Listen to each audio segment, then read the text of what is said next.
What is going on, everyone? This is Michael Simeone. You're listening to the SP Streamer Live. I was going to say podcast, but it's not really a podcast. Live stream. A lot of stream in there.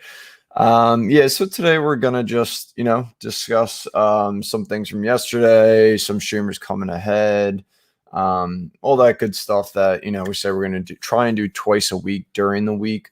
I know I'm doing them really early. Obviously, West Coasters probably won't watch us at all. But I'm gonna do this for a little while. I might end up switching to at night, but we'll see. We'll see what happens moving forward.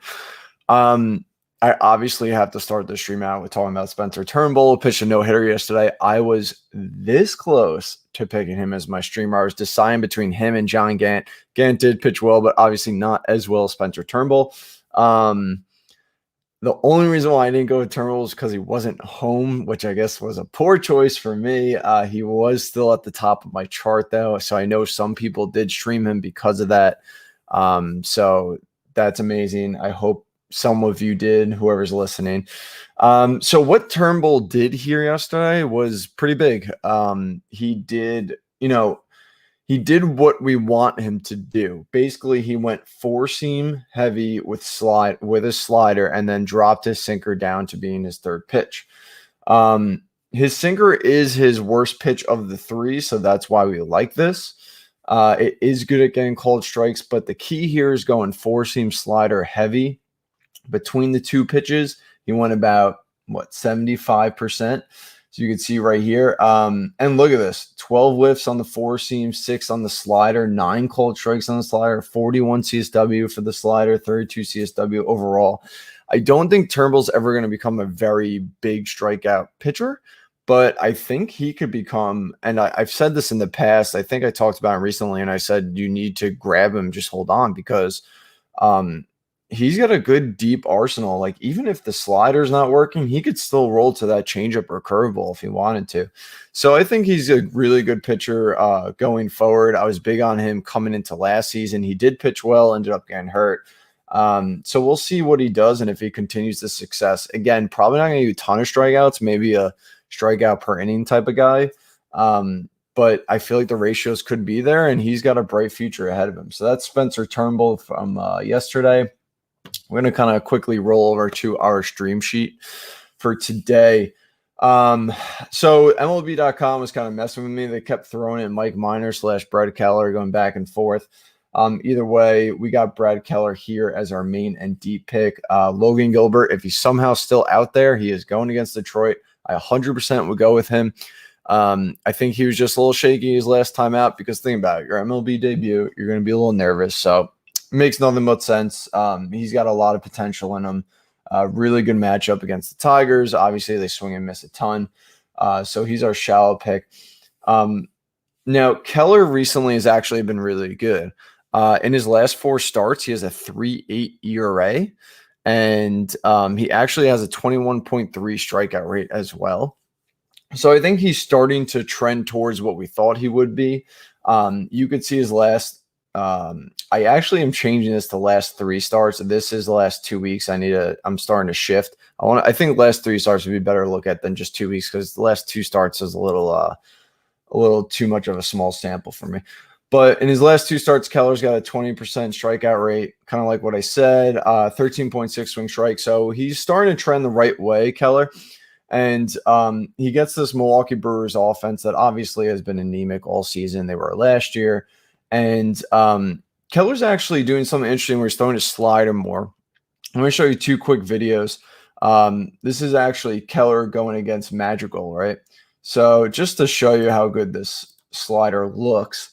Obviously, starts in, kind of comes down, looks a little more like a curveball there. Madrigal falls for it. Now, this kind of saying something here, because Madrigal doesn't strike out. Has a high contact rate, really good hitter. So what does Keller do? He gets him striking out again with the slider. Again, going on the inside this time, not on the outside.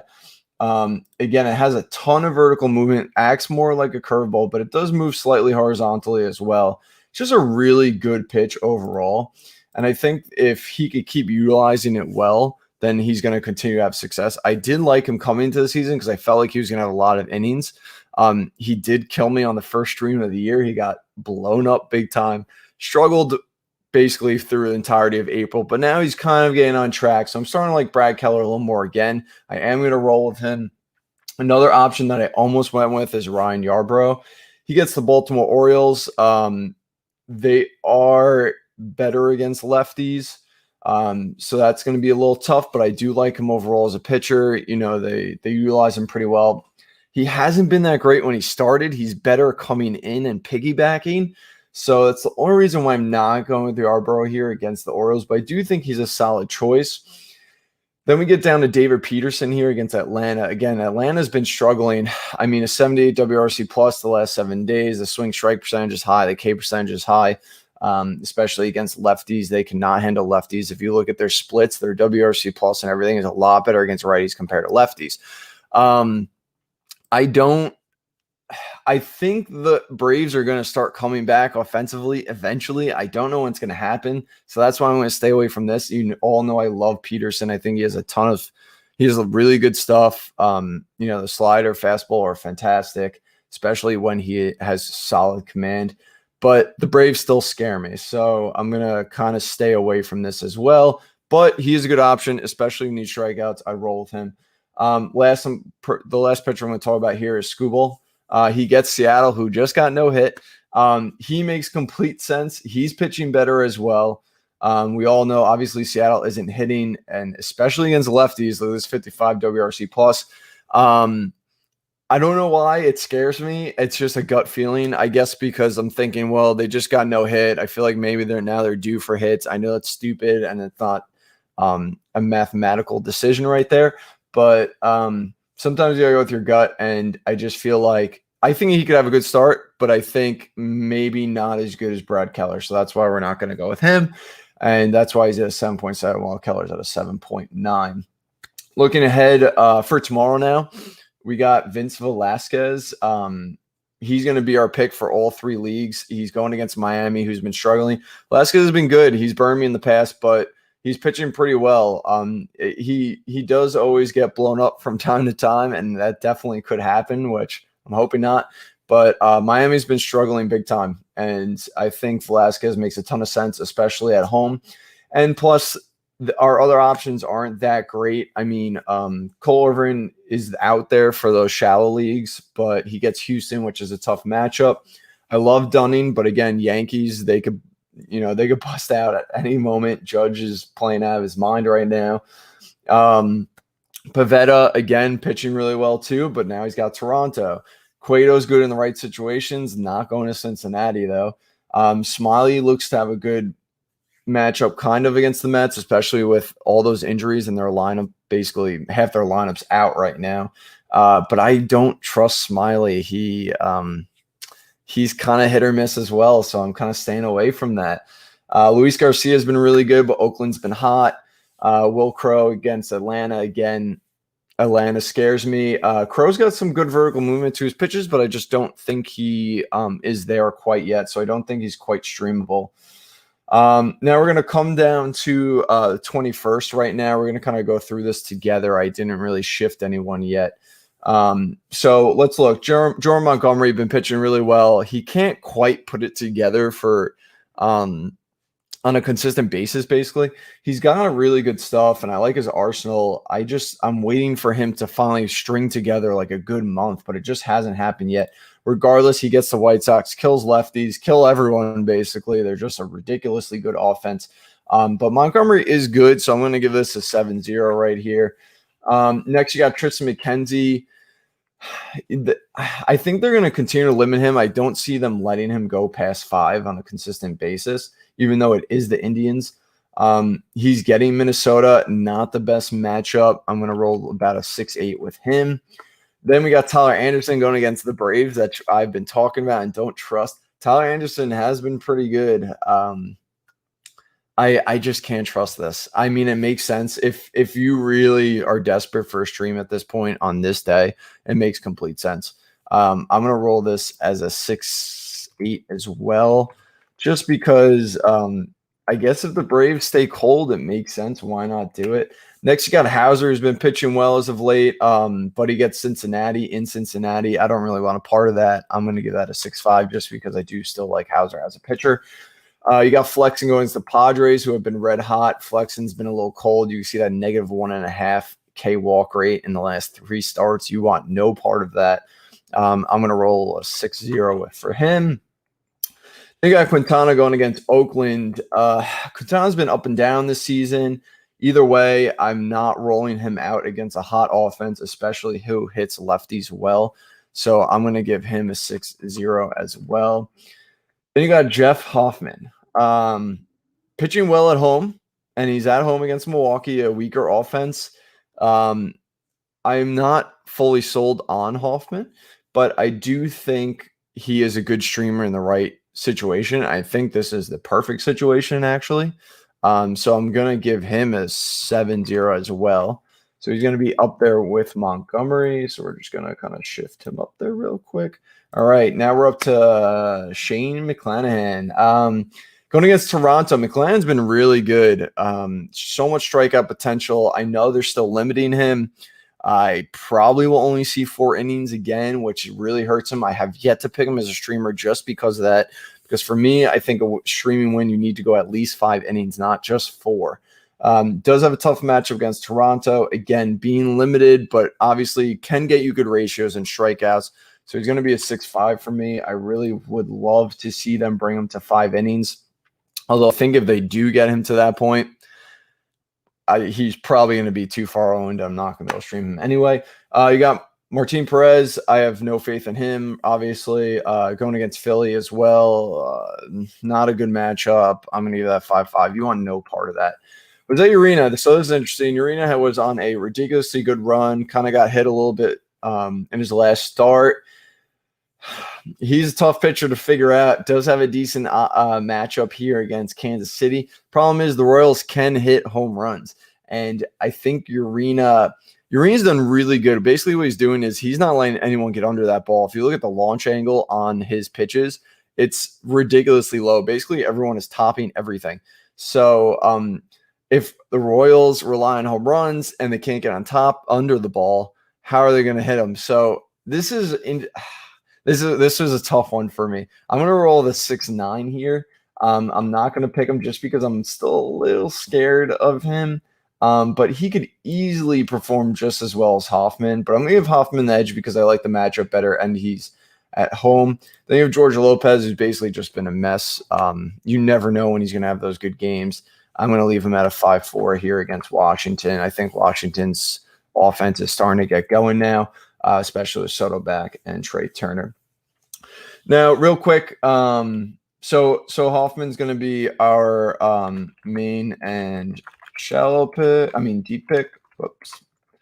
And Montgomery is going to be our shallow pick. Now, real quick, I don't know if you people have ever seen it. There's actually another tab here called 2021 Bet Tracker. John from MLB Moving Averages reached out to me. He said you should start betting first fives or doing first 5 bet picks. I personally don't gamble. And I said, okay. And he said, do it off your stream pick. So I was doing that, but I was being a little nitpicky because you obviously have to worry about the pitcher's offense as well. For those who don't know, so you could bet first 5 of a game, like who's going to be winning after 5 innings. So basically you're relying on the starting pitching. That's it. You don't have to worry about bullpen, any of that stuff. So far we've been extremely successful. I have been hot streaming wise as well. So that could be the case here. It might just be on a little bit of hot streak. We had 1 tie. Otherwise we have all wins here. These are all based off $100 bets. So if you were to bet all of these $100, you'd be up $1,100, $1,200 basically. So it's going really well. We're going to keep doing this. I'm not really promoting it too much because I don't know how viable it is yet. If I run it for 2 months and it looks like you'd be making decent money, I will start throwing it out there for people to start using or looking at if they want to, obviously. So we've been pretty good. So if you are better and are interested in just watching it, I don't know if I'd bet it yet because, again, such a small sample. We've done it for 6 picks. That that tab is there as well. So that about does it. Here's today's article. We have different options for shallow leagues. I discussed Logan Gilbert. Strikeouts, I'd go Gilbert, Richards, who's been pitching better, David Peterson, which I mentioned, always has strikeout potential. Quality starts, we're looking at Gilbert and Peterson as well. I should probably add Brad Keller in there also. Looking for wins, Gilbert, Yarbrough. I think they have the best chance of getting that win tonight. Again, I feel like Seattle might rebound a little bit. Ratios, you're looking at Keller, Yarbrough, obviously, and again, Garrett Richards has been pitching well. I just like the other matchups a little better. So that does it. If you can, please follow us on Twitter at SP Streamer. Thank you for watching. I know this is early. I know I'm doing these short little live feeds, and again, if you guys could follow us and subscribe on Twitch or YouTube, that would be fantastic. Let's approach. We got a comment right before we end it. Burns for Barrios and Savali. Who wins that trade? Oh man, that's definitely close. I want to lean the Barrios Savali side, especially if you need depth, because you're getting two potentially top 30 pitchers. And I know Burns could potentially be a top 10 pitcher. But here's the thing. They got to start limiting him eventually. It's going to happen. So especially, the way the Brewers like to mess with the rotation towards the end of the year. So Barrios and Savali could continue to get a lot of innings, and there's no reason not to rest them. So I would actually lean Barrios Savali here. Hopefully no one kills me on that. All right. So again, please subscribe to us on Twitch and YouTube. We greatly appreciate it. Listen to our podcast, SP Streamer Podcast. We got a good show going on there too. We're doing a lot of visuals on there now, which is pretty awesome. And again, thanks for listening, guys. Have a great day, and we'll speak to you soon.